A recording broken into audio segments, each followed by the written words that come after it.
বিসমিল্লাহির রহমানির রহিম।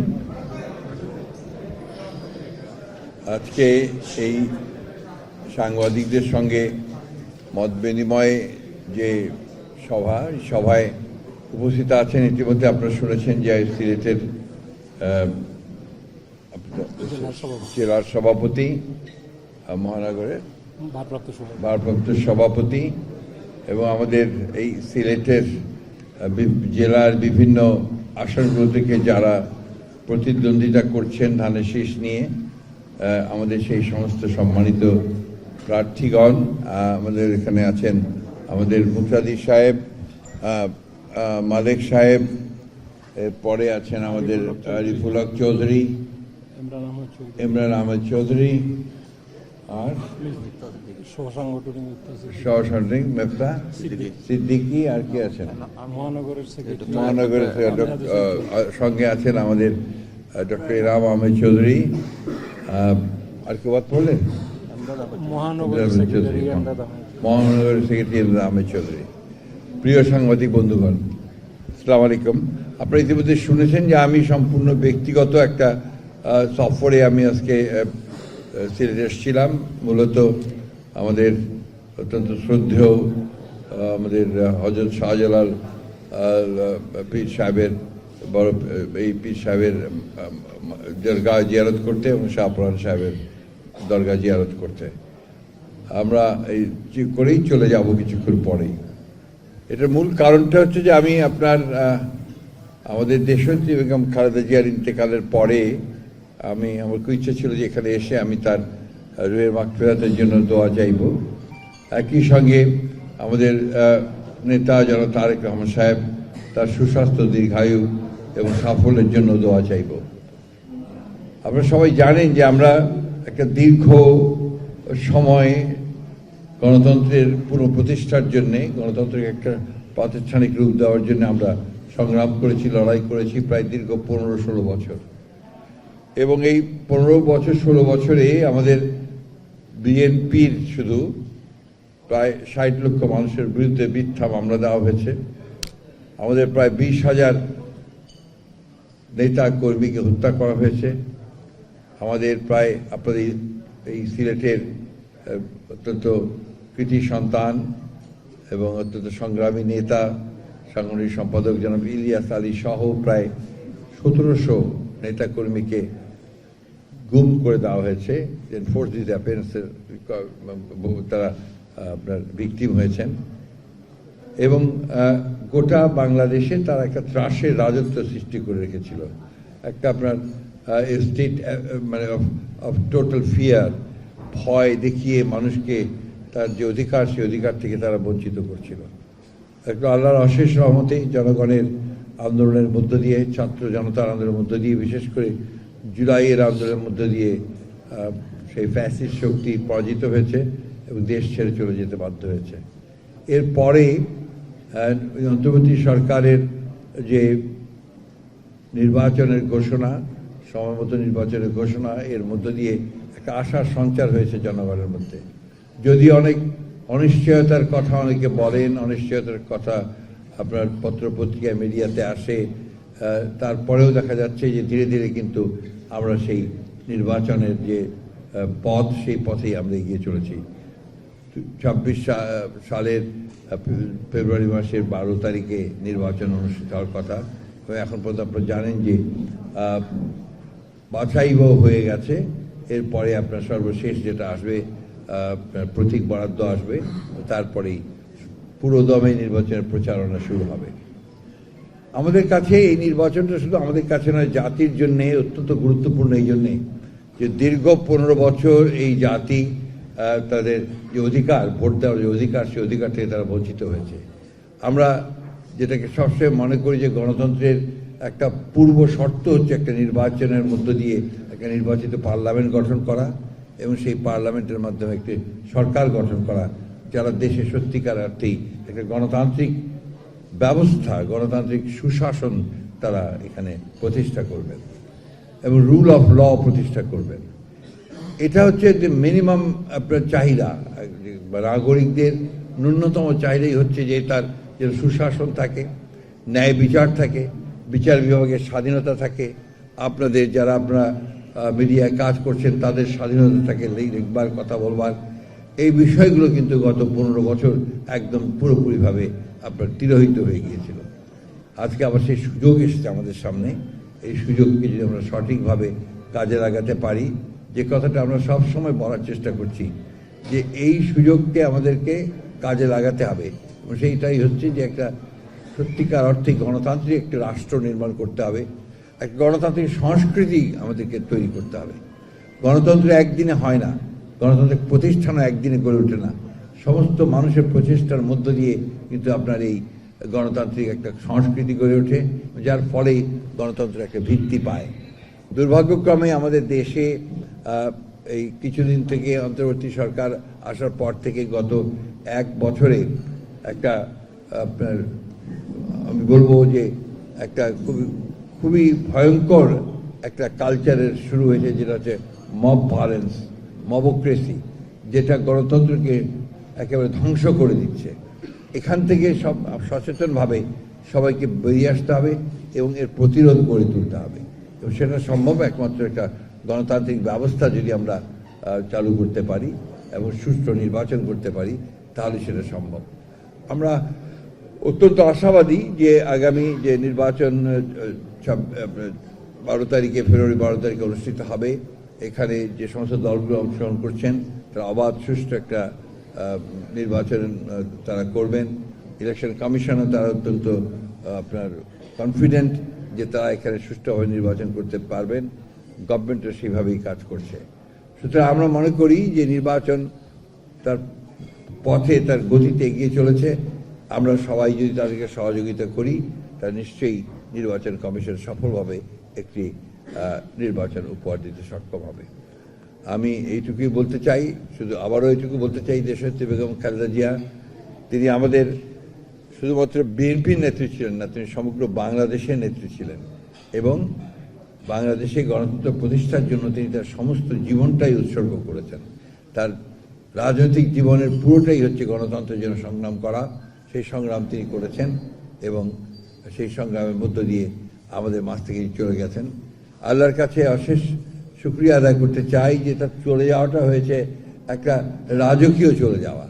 এই দেশের মানুষ যে তাকে কত ভালোবাসত তার প্রমাণ আমরা দেখেছি এই 30 তারিখে তার জানাজার মধ্য দিয়ে আমরা সেটা লক্ষ্য করেছি। আমরা সবাই তার আত্মার মাগফিরাতের জন্য কামনা করব, এবং তিনি যে লক্ষ্যে আন্দোলন করেছেন, কারা নির্যাতন ভোগ করেছেন, কষ্ট করেছেন, অর্থাৎ একটি গণতান্ত্রিক বাংলাদেশ তিনি দেখতে চেয়েছিলেন, সেই বাংলাদেশ যেন আমরা তাকে উপহার দিতে পারি, সেটাই হবে আমাদের একমাত্র লক্ষ্য। আজকে এই সময়টা কিন্তু অত্যন্ত গুরুত্বপূর্ণ একটা সময়। এই সময়টা আমাদের জাতির জীবনে একটা ক্রান্তিকালের মতো। আমরা যদি ফেল করি একটা সুষ্ঠু অবাধ নির্বাচন করতে, গণতন্ত্রে ফিরে যেতে, তাহলে জাতিগতভাবে আমরা ফেল করব। সুতরাং আমাদেরকে অত্যন্ত সাবধানে পা ফেলতে হবে। আমাদের কোনো প্রভোকেশনে পা দেওয়া উচিত হবে না। আমাদের এমন কোনো কাজ, রাজনীতিক কাজ করা ঠিক হবে না যে সমস্ত কাজগুলো আমাদের এই উদ্দেশ্যকে ব্যাহত করতে পারে। আমি সবশেষে সকলের কাছে, সব রাজনৈতিক দলগুলোর কাছে এই আহ্বান জানাতে চাই, আসুন আমরা সবাই মিলে অন্তত যে সুযোগটা আমরা পেয়েছি সেই সুযোগটাকে আমরা কাজে লাগাই। একটা অবাধ, সুষ্ঠু, নিরপেক্ষ নির্বাচনের মধ্য দিয়ে দেশকে গণতন্ত্রের যে দ্বার, সেই দ্বার থেকে অতিক্রম করে গণতন্ত্রের প্রতি এগিয়ে যাই, এবং একটা গণতান্ত্রিক পার্লামেন্ট নির্মাণ করি, নির্বাচন করি, একটা গণতান্ত্রিক সরকার আমরা গঠন করি। এই হোক আমাদের আগামী দিনের লক্ষ্য। ধন্যবাদ আপনাদের সকলকে। আসসালামু আলাইকুম। যদি কোনো প্রশ্ন থাকে পড়তে পারেন।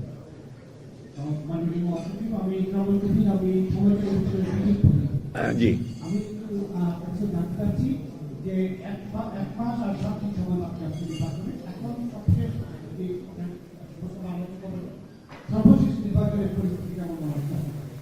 আমার কাছে আপনার নির্বাচনের পরিস্থিতি বেশ আশাব্যঞ্জক মনে হয়। এই জন্যে যে আপনি নিশ্চয়ই লক্ষ্য করেছেন যে যারা কিছুদিন আগেও বলতেন যে এটা না হলে নির্বাচন হতে দেব না, এটা না হলে নির্বাচন হবে না, সেই সমস্ত রাজনৈতিক দলগুলো কিন্তু নির্বাচনে অংশ নিচ্ছেন। তারা ইতিমধ্যেই তাদের প্রার্থী ঘোষণা করেছেন এবং নির্বাচনের নমিনেশন ফাইল করেছেন এবং ছাঁটাই বাছাই অংশ নিচ্ছেন, সেই দলগুলো কিন্তু এখন নির্বাচন প্রক্রিয়াতে নেমে পড়েছেন। সুতরাং সেই দিক থেকে আমি মনে করি যে নির্বাচনের বাধাগুলো অনেকটা দূর হয়ে গেছে। শুধুমাত্র গুটি কতক বা কিছু একটি মহল আপনার চেষ্টা করছে এর মধ্যে আপনার কিছু আন্দোলন সৃষ্টি করার জন্য। আমার মনে হয় না যে এটা আপনার শেষ পর্যন্ত টিকে থাকবে বা তারা তাদের যে লক্ষ্য সেই লক্ষ্যে পৌঁছানোর জন্য তারা ওই পথ ছেড়ে দিয়ে আপনার যেটাকে আমরা বলি যে আপনার কনস্টিটিউশনাল পথ বেছে নেবে এবং সেটাই হবে সঠিক সিদ্ধান্ত।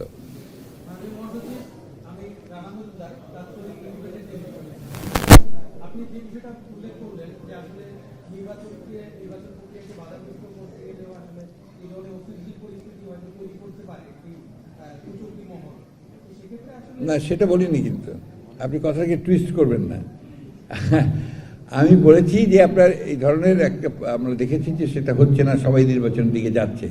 একটা যা মহলে দেখতে পাচ্ছি সে আমার আশা যে সেটাও ঠিক হবে না, সেটাও ঠিক হয়ে যাবে।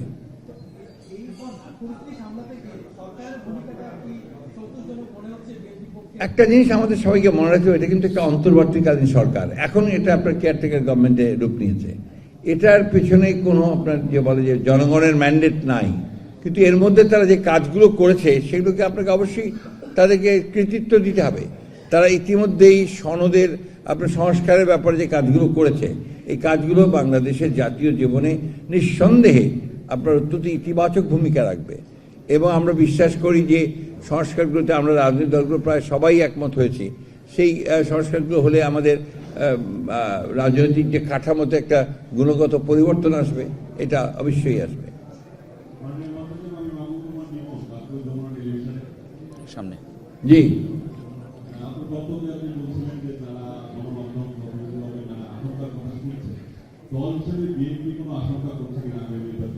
না, আমরা প্রথম থেকে বলে আসছি, নিশ্চয়ই আপনারা লক্ষ্য করেছেন, আমরা কিন্তু নির্বাচন নিয়ে আমাদের খুব বেশি আশঙ্কা কখনো ছিল না। আপনার মিডিয়ারা কিছু কিছু আশঙ্কার কথা বলেন, অন্যান্যভাবে অন্যান্য আমাদের যারা আছেন টক শো যারা করেন তারাও বলেন, কিন্তু আমরা দল হিসাবে কিন্তু আমরা কখনোই আমরা নির্বাচনের ব্যাপারে আমরা কোনো আশঙ্কা করিনি।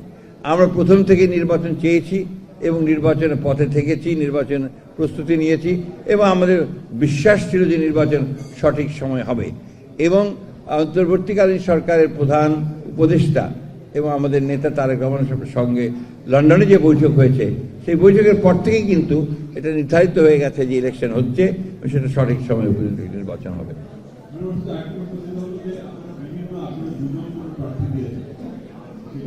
না, আপনার বিভিন্ন আসনে না, এটা আপনার 10-12টা আসনে আছে। এটার কারণটা হচ্ছে, আমি আপনার যদি কাইন্ডলি একটু সাইডটা কম করে তাহলে বুঝতে সুবিধা হবে। প্লিজ পেছন দিকে একটু কথা কম বলবেন, প্লিজ প্লিজ। আমাদের আপনার কতগুলো জায়গাতে আপনার আমাদের আসনে আমরা আশঙ্কা করেছিলাম যে আপনার কয়েকটা, বোধহয় 7-8টা হবে ম্যাক্সিমাম, যে আপনার ব্যাংকের ক্লিয়ারেন্স হচ্ছে কিনা বা আপনার স্কুটিনিতে আউট হয়ে যাবে কিনা, সেই জন্য বিকল্প হিসাবে আমরা রেখেছি কয়েকটা। সেটা আপনার সমস্যা হবে না, এগুলো ঠিক হয়ে যাবে। আমি কাজ করি প্রশ্ন আমরা দেখেছি যতগুলো নির্বাচনী হয়েছে সিলেট থেকে দেখি অবাধ হয়েছে, নির্বাচনী প্রশাসনা বড় দূর করে থাকে। কি বললো বুঝলাম না, আপনার কথাটা আমি ঠিক বুঝতে পারিনি, আবার রিপিট করবেন কাইন্ডলি। বলেন। আমার নাম শিমন, আমি কাজ করি চ্যানেল। জি, আমরা দেখেছি যে সাধারণত বড় দলগুলো, রাজনৈতিক যে দলগুলো রয়েছে, সিলেট থেকে নির্বাচনী প্রশাসনকে দেওয়া যাচ্ছে এবং আপনাদের দলের অন্যতম ভারপ্রাপ্ত চেয়ারপারসন উনি আসবেন দেশে 25 তারিখ, সিলেট হয়ে গিয়েছেন।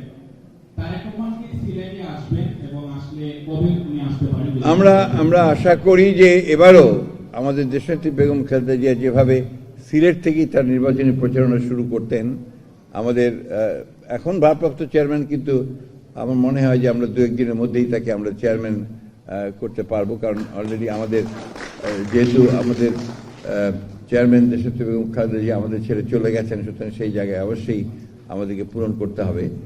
তিনি আমাদের প্রত্যাশা, সকলের প্রত্যাশা যে উনি সিলেট থেকেই তার নির্বাচনী প্রচারণা শুরু করবেন। মাননীয় মহাসচিব, আমি জাকারিয়া হোসেন ইউসুফ চ্যানেল লাইনে আছি। আমি রাজনীতির বাইরে একটি প্রশ্ন করতে চাই। আপনারা জানেন সিলেট হলো লন্ডন অধ্যাসিত বা প্রবাসী অধ্যাসিত এলাকা। এই এলাকার লন্ডন থেকে সরাসরি সিলেটে ফ্লাইট আছে, এখানে শুনছি যে এই ফ্লাইটটা বন্ধ হয়ে যেতে পারে। এই ব্যাপারে আপনার প্রশ্ন। এই ফ্লাইট বন্ধ হওয়ার কোনো সুযোগ নেই, আচ্ছা, প্রেস ক্লাবের সেক্রেটারি কি বলছেন? কোনো সুযোগ নেই। জি, প্রেস ক্লাবের মাননীয় মহাসচিব, আসসালামু আলাইকুম। আমার নাম শাহিদুল তালুকদার, আমি দৈনিক দিনকালে থাকি। আমরা দেখলাম যে চট্টগ্রামে বিএনপির প্রার্থীর উপরে হামলা হয়েছিল, আর যারা ঢাকা যেমন হাতি হত্যাকাণ্ডের ঘটনার মতো ঘটনা ঘটেছে। এই ক্ষেত্রে বিএনপি প্রার্থীদের নিরাপত্তা জনিত কোনো ঝুঁকি মনে করছেন কিনা? আমাদের প্রার্থীরা নিজেরা অত্যন্ত সচেতন, সজাগ, এবং তারা নিজেদের নিরাপত্তা নিজেরাই যতটুকু পারেন তারা নেওয়ার চেষ্টা করছেন, এবং আমি বিশ্বাস করি যে এই ধরনের ঘটনা আর ঘটবে না। আসসালামু আলাইকুম। সমাজের মহাসচিব মহোদয়, আমি গুলজার আহমদ মালিক, সভাপতি ছিলাম আমাদের কাছে।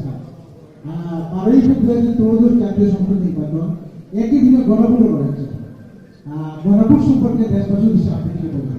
গণভোটের ব্যাপারে তো আমরা আমাদের বক্তব্য আপনার সবসময় খুব পরিষ্কার করে দিয়েছি। আমরা গণভোটের যেটা আপনার আমাদের ছিল যে আমরা নির্বাচনের দিন গণভোট আমরাই চেয়েছি, এবং গণভোটের হচ্ছে সেই বিষয়গুলোর উপরে যে বিষয়গুলোতে আমরা একমত হয়েছি। সুতরাং সেটা আপনার আসবে এবং জনগণ গণভোট সম্পর্কে তাদের মতামত প্রকাশ করবে। জি, আমি মোহাম্মদ মাসুদ হোসেন, আমি সিলেট জেলা প্রেস ক্লাবের সাধারণ সম্পাদক। দুঃখিত, আমি দাঁড়াতে পারছি না, আমার না না, বলেন প্লিজ, আপনাকে দাঁড়াতে হবে কেন? আপনি যখন এই আইন শৃঙ্খলা নিশ্চয়তার কথা বলছেন, আপনার দেখুন যে বিএনপি কর্মীকে খুব কি বলো? এই বিষয়টা আপনার কথাটা আমি ঠিক বুঝলাম না, আর একটু যে মাইকটা একটু দূরে নিতে হবে। একটা জেলায় যে কোন বিএনপি নেতাকে কুপিয়ে খুন করা হয়েছে। কি করা হয়েছে? কুপিয়ে খুন করা হয়েছে। ও আচ্ছা আচ্ছা আচ্ছা। তো এই বিষয়টা আপনার দৃষ্টিতে কিভাবে দেখেন? না, এগুলো নিশ্চয়ই আপনার হওয়া উচিত নয়। এই ধরনের ঘটনাকে আমরা আপনার অবশ্যই আপনার আমরা ক্ষুব্ধ, নিন্দা করি, কিন্তু একই সঙ্গে আপনার এত বড় একটা দেশ বা 18 কোটি একটা দেশ, তার নির্বাচন হচ্ছে, এতদিন পর একটা নির্বাচন হচ্ছে, দু একটা ঘটনা এরকম ঘটতে পারে, কিন্তু এটাকে চেষ্টা করা উচিত যেন ঘটনা না ঘটে। আচ্ছা, আমরা লাস্ট কোয়েশ্চন নিব প্রেস ক্লাবের সেক্রেটারি। আমাদের টাইম নেই। টাইম নেই।